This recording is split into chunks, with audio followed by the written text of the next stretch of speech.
Hello students, I am Shaista Khan and welcome to student tutorial. Please like and subscribe our channel. तो आज का video हम यहाँ से स्टार्ट करते हुए, जैसा कि हमने अपने लास्ट वीडियो में पढ़ा था इक्वेशन ऑफ मोशन, उसमें हमने 3 रिलेशंस पढ़े थे और उन रिलेशंस से हमें 3 इक्वेशंस भी मिली थी। फर्स्ट जो था वो था वेलोसिटी टाइम रिलेशन, जिसका इक्वेशन था v equal to u plus a t, and second is position and time relation, जिसमें हमें इक्वेशन मिली s equal to u t plus half a t square, and third जो हमारा था वो था पोजीशन वेलोसिटी रिलेशन, जो जिससे हमें जो इक्वेशन मिली थी वो थी v square equal to u square plus 2as। Okay, अब उस वीडियो में हमने कोई भी उस पे बेस्ड न्यूमेरिकल सॉल्व नहीं किए थे। आज हम उन्हीं इक्वेशंस पे बेस्ड एक दो न्यूमेरिकल सॉल्व करेंगे। उसके बाद हम अपना इस चैप्टर का जो थ्योरी का लास्ट टॉपिक है यूनिफॉर्म सर्कुलर मोशन वो पढ़ेंगे। ठीक है, तो जो हमारे एनसीईआरटी बुक में जो एग्जाम्पल 8.6 है, तो आज हम उसको सॉल्व करते हैं। पहले उसमें है a car accelerates uniformly from 18 kilometre per hour to 36 kilometre per hour in 5 second. ठीक है, calculate the acceleration and the distance covered by the car in that time.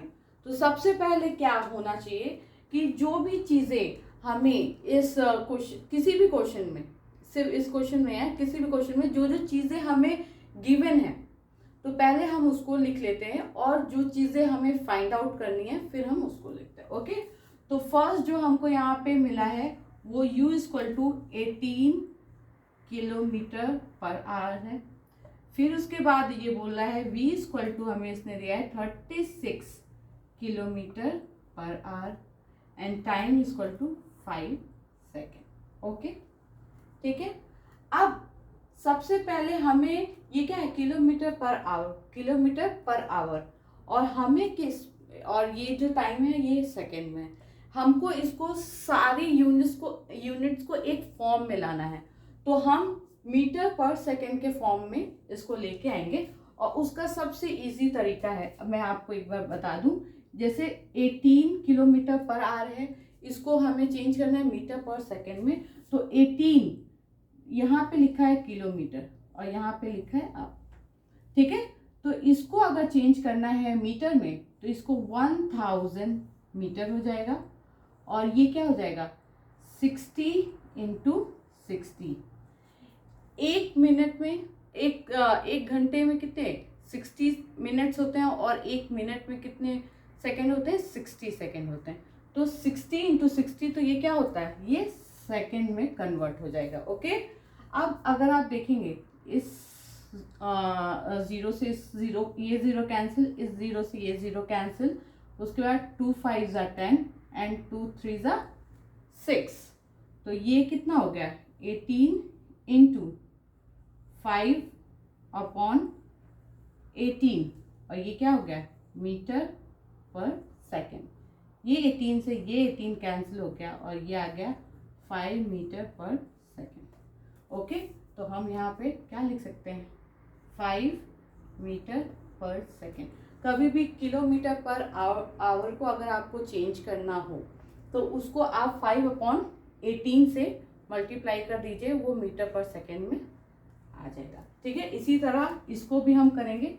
ये है 36, इसको अगर हम चेंज करेंगे 5 अपॉन 18, 18 टू ज़ा 36, 2 5 ज़ा 10, तो ये आ जाएगा हमारा 10 metre per second. Is that clear? ठीक है, ये हो गया आपका।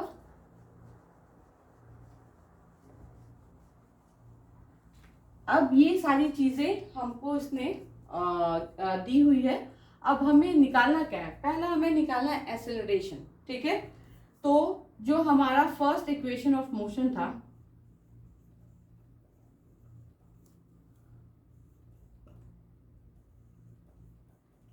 मोशन, वो हमें क्या कह रहा है, वो हमें कहता है v equal to u plus a t. ठीक है, v हमको गिवन है, v गिवन है, t गिवन है, हमें क्या निकालना है, एक्सेलरेशन। ठीक है, एक्सेलरेशन को निकालने के लिए हम एक्सेलरेशन को लेफ्ट साइड में लाएंगे और सारी वेलोसिटी और जो टाइम के कंपोनेंट उसको हम ले आएंगे राइट साइड में। ठीक है, तो a इक्वल टू यहाँ हो जाएगा v minus you upon T. ठीक है, v इधर आ गया माइनस में और फिर t क्या हो गया, अपॉन में आ गया। तो v की वैल्यू है 10, u की वैल्यू है 5 और t की वैल्यू है 5। ये हो गया metre per second, metre per second, और ये हो गया सेकेंड। ठीक है, अब यहां से a इक्वल टू कितना आया, 10 माइनस 5, 5 मीटर पर सेकेंड और 5 सेकेंड, तो ये आ गया हमारा 1 मीटर पर सेकेंड स्क्वायर। ठीक है, ये आ गया। अब है the distance cover by the car in that time. ठीक है, अब इसके लिए हमारे पास दो रिलेशन है, एक तो है पोजीशन टाइम रिलेशन और सेकंड है हमारा पोजीशन वेलोसिटी रिलेशन। आप दोनों में से किसी पे भी वैल्यूज रख के उसको फाइंड आउट कर सकते हैं।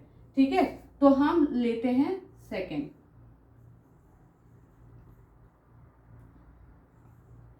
Second equation of motion. ठीक है, वो क्या बोलता है, s equal to u t plus half a t square, put the values.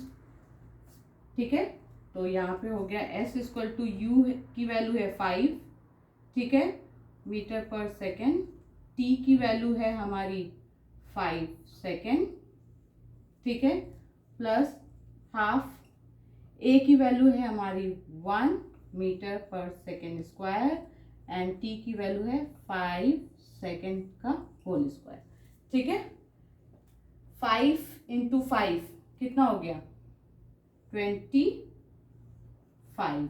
ठीक है, प्लस हाफ और ये कितना है, 5 इंटू 5 25। ठीक है, ये हो गया।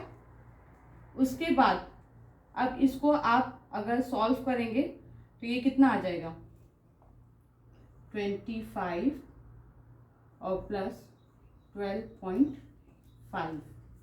ठीक है, तो ये हमारा आ जाएगा 37.5 और इसका जो यूनिट होता है डिस्टेंस का, वो यूनिट क्या होता है, वो यूनिट होता है मीटर। क्या होता है वो यूनिट होता है मीटर। ठीक है, ये इतना आपको समझ में आ गया। हमें उन्होंने दिया था u 18 kilometre, v 36 kilometre per our और t दिया था 5 सेकेंड, जिसको हमने मीटर पर सेकेंड में इसको हमने चेंज कर दिया। उसके बाद हमने फर्स्ट इक्वेशन ऑफ मोशन रखी जिससे हमने a फाइंड किया, एक्सेलरेशन। फिर उसके बाद हमने डिस्टेंस को फाइंड करने के लिए सेकंड इक्वेशन ऑफ मोशन में सारी वैल्यूज पुट करी और हमें आ गया डिस्टेंस, जितना डिस्टेंस इस कार ने कवर किया था। ओके, अब हम इसके बाद सेकंड न्यूमेरिकल करेंगे, फिर उसके बाद हम सर्कुलर मोशन को कंटिन्यू करेंगे।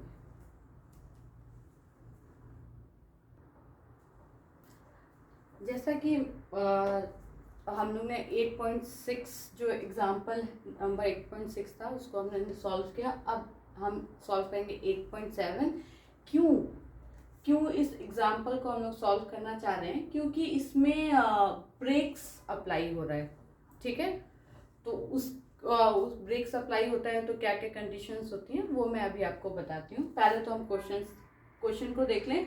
The brakes applied to a car produce an acceleration of 6 metre per second square in the opposite direction. ये देखिएगा, इसको अंडरलाइन करें, in the opposite direction to the motion.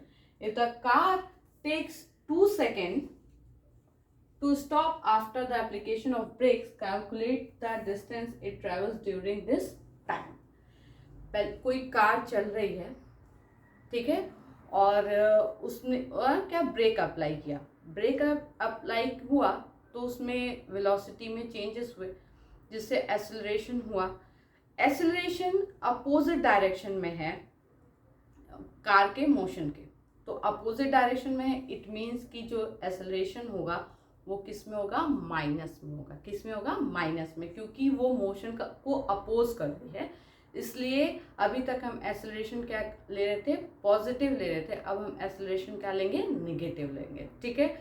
और जब हमने ब्रेक अप्लाई किया तो 2 सेकेंड में ही वो गाड़ी आगे जाके स्टॉप हो गई, ठीक है। तो इसने बोला कि कैलकुलेट, मतलब डिस्टेंस कैलकुलेट करिए जो कि उस स्टॉप होने के, मतलब ब्रेक अप्लाई होने और स्टॉप होने तक उसने जितना डिस्टेंस कवर किया है, ठीक है। तो पहले हम देख लेते हैं कि हमें इस क्वेश्चन में क्या क्या गिवन है। तो ए गिवन है जो कि है -6 मीटर पर सेकेंड स्क्वायर, ठीक है, माइनस है। उसके बाद है टी कितना है, 2 सेकेंड, ठीक। उसके बाद है यू कितना है, सॉरी, उसके बाद है वी कितना है, 0। वी 0 क्यों है, क्योंकि उसने क्या बोला, आफ्टर ब्रेक अप्लाई होने के आफ्टर 2 सेकेंड बाद जो कार है वो क्या हो गई, स्टॉप हो गई, यानी कि उसकी फाइनल वेलोसिटी क्या हो गई, 0। अब इन्होंने हमसे बोला कि फाइंड एस, ठीक है, find S.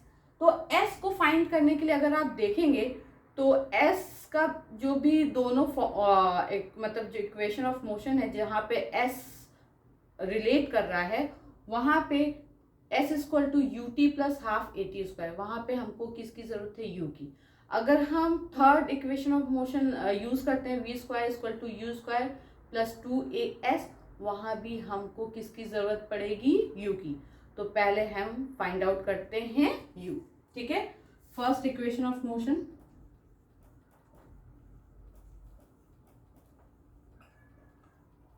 Equation of motion, ठीक है, from v equal to u plus a t, v है 0, u, और क्योंकि यहाँ पे ब्रेक अप्लाई हो रहा है तो हम जो लेंगे माइनस में, और यहाँ पे क्या है 2 मीटर पर सेकेंड स्क्वायर, और ये, ठीक है। उसके बाद क्या हुआ, u, ये माइनस बाहर आ जाएगा, माइनस, और ये 6 इंटू 2 12, ठीक है, 12, और ये हो जाएगा एक एस से एक एक्स कैंसिल हो गया, और ये होगा मीटर पर सेकेंड, और u को अगर हम इधर लेके आएंगे तो ये हो जाएगा 12 मीटर पर सेकेंड, हमारा u आ गया, ओके। अब हम u की वैल्यू रख के हम s को फाइंड कर सकते हैं। अब हमने जो इससे पहले जो एग्जांपल देखा था उसमें हमने second equation of motion use किया था। अब हम कौन सा, from third equation of motion use करेंगे, ठीक है। v square equal to u square plus 2 minus है यहाँ पे a की वैल्यू, ठीक है, हो गया। v की वैल्यू क्या है हमारी, 0, ठीक। u की वैल्यू क्या है, 12 square plus 2 minus 6 metre per second square, और s क्या है हमें फाइंड करना है, ठीक है, s क्या है हमें फाइंड करना है। अब देखिए 12 का होल स्क्वायर और माइनस ये क्या हो गया 12 metre per second square into S, ठीक है। अब s की वैल्यू हम इधर लेके आते हैं, s equal to 12 into 12 upon s के साथ ये था 12 मीटर पर सेकेंड स्क्वायर, इसको हमने क्या किया नीचे ले आए 12, ये हो गया मीटर पर सेकेंड का क्या हो गया स्क्वायर यहाँ पे दोनों जगह स्क्वायर हो जाएगा क्योंकि ऊपर स्क्वायर रूट है, और ये फिर यहाँ पे मीटर पर सेकेंड स्क्वायर। ठीक, ये कैंसिल, ये कैंसिल, ये 12 से 12 cancel, s equal to 12 metre. ये हो गया हमारा आंसर। यहाँ पे मैंने आपको इसलिए ये दिखाया, आप मतलब कट करने की ज़रूरत नहीं, जो s का आपका यूनिट होगा वही आप लिख सकते हैं, लेकिन मैं आपको ये दिखाना चाह रही हूँ कि आप देखिए कि वैल्यू के साथ साथ यूनिट भी हमें यहीं से फाइंड आउट हो जाता है, क्योंकि यहाँ पे देखिए u का क्या था, स्क्वायर था, तो u का जो यूनिट था वो भी क्या था, s, उसका भी स्क्वायर करेंगे तो वो क्या हो जाएगा, ठीक है। उसके नीचे क्या था, यहां से वैल्यू थी, यहाँ की वैल्यू क्या थी, मीटर अपॉन, ठीक है, यहाँ से ये कैंसिल, यहाँ से ये कैंसिल, सिर्फ मीटर है, क्योंकि s का जो यूनिट होता है वो क्या है, ओनली मीटर। ठीक, ये आपको समझ में आ गया। जहां भी ब्रेक्स अप्लाई होगा और उसका जो वो अपोज करेगा मोशन का या वेलोसिटी का, उस जगह पे जो एक्सेलरेशन होगा वो उसकी वैल्यू क्या होगी, माइनस में होगी। ठीक है, क्या होगी, माइनस में होगी। और आफ्टर अप्लाइंग ब्रेक इन और 2 सेकेंड में उसने रुकने से पहले कितना डिस्टेंस ट्रैवल किया, 12 मीटर का डिस्टेंस ट्रैवल किया। और उसकी आप बोलेंगे कि यहाँ पे इनिशियल वेलोसिटी निकालने की ज़रूरत नहीं थी, लेकिन हमें s फाइंड आउट करने के लिए u की ज़रूरत थी, इसलिए हमने यहाँ पे इनिशियल वेलोसिटी को भी फाइंड आउट किया। ओके, अब हम इसके बाद यूनिफॉर्म सर्कुलर मोशन पढ़ेंगे।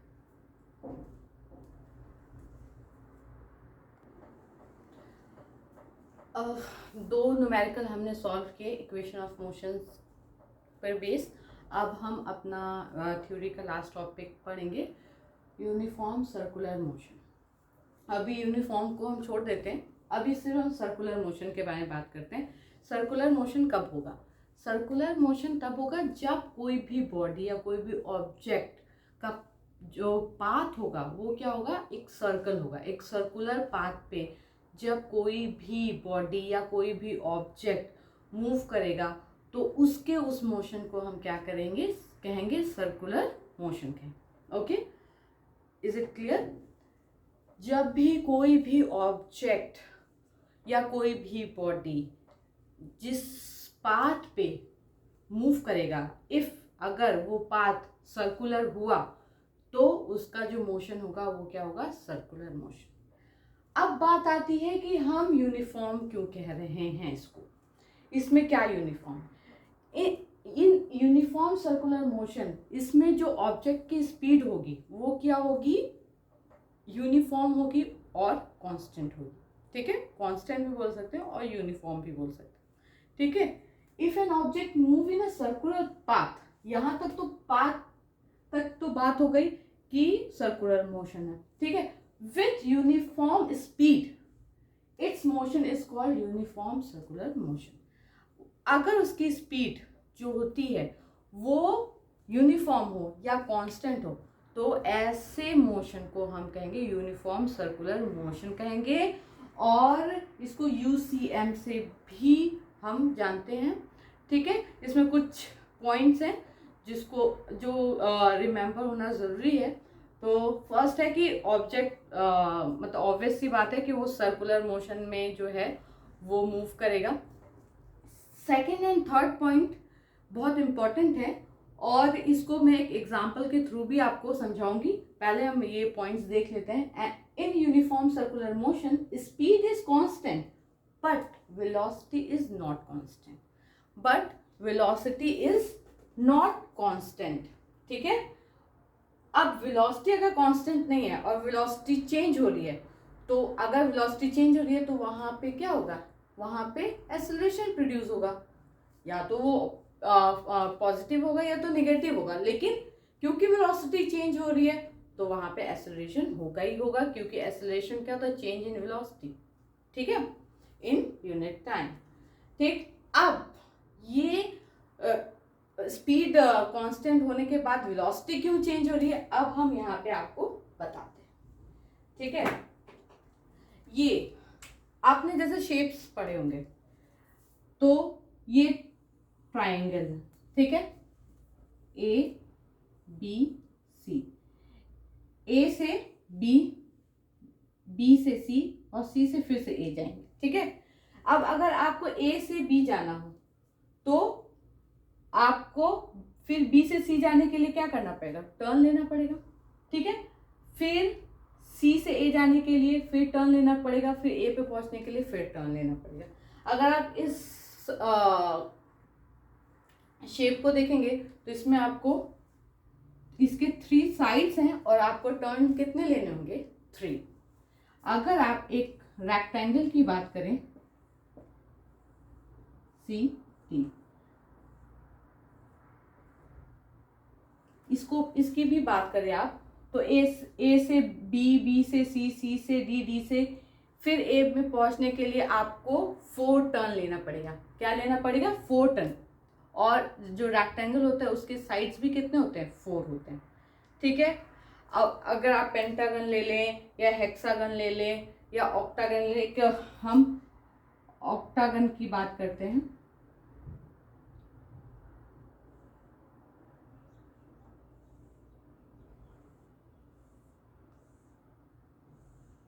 ठीक है, 1 2 3 4 5 6 7 8, A B C D E F G H. इसके साइड्स कितने हैं, 1 2 3 4 5 6 7 8 साइड्स हैं। और हमको ए से स्टार्ट करके अपनी जर्नी और फिर से ए पे पहुंचने के लिए कितने टर्न लेने पड़ेंगे, 8 टर्न लेने पड़ेंगे। क्या होगा, 8 टर्न लेने पड़ेंगे। ठीक है, आप जब आप अगर देख रहे हो तो आप इसमें देखेंगे कि जैसे जैसे साइड्स हम बढ़ाते जा रहे हैं, इसका शेप क्या होता जा रहा है, इसके साइड्स और छोटे होते जा रहे हैं और इसका शेप क्या होता है, एक सर्कल के फॉर्म में कन्वर्ट होता जा रहा है। पहले 3 साइड्स थे, ट्राइंगल था, फिर रेक्टेंगल था, फिर जैसे जैसे साइड्स बढ़ते जाते हैं ये क्या हो, एक सर्कल के शेप में ये फॉर्म होता जा रहा है।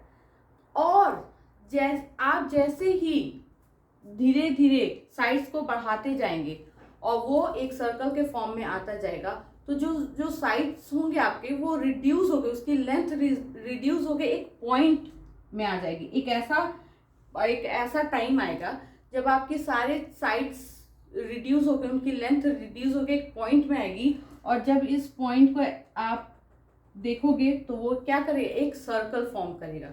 क्या करेगा, एक सर्कल फॉर्म हो जाएगा। अगर आप जैसे जैसे साइड्स बढ़ाते जाएंगे आपके साइड्स भी रिड्यूस होते जाएंगे और उसका फॉर्मेशन, उस शेप का फॉर्मेशन एज अ सर्कल होता जाएगा।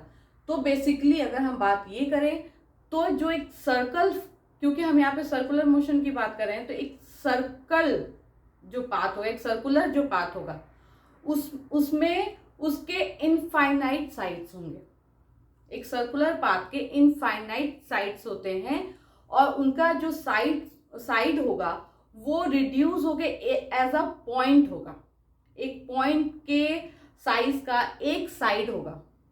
ठीक है, और जब अगर हम ये सारे जो शेप्स देख रहे थे, जब भी हम एक साइड से एक साइड के दूसरे साइड में जाते थे तो हमें क्या टर्न लेना पड़ता था, क्या करना पड़ता था, अपना डायरेक्शन चेंज करना पड़ता था। अब अगर हम सर्कल की बात कर रहे हैं तो सर्कल के हर एक पॉइंट, क्योंकि इसने क्या बोला, इनफाइनाइट पॉइंट्स होते हैं। सर्कल में क्या होता है, इनफाइनाइट पॉइंट्स होते हैं, उसके साइड्स क्या होते हैं, पॉइंट में होते हैं।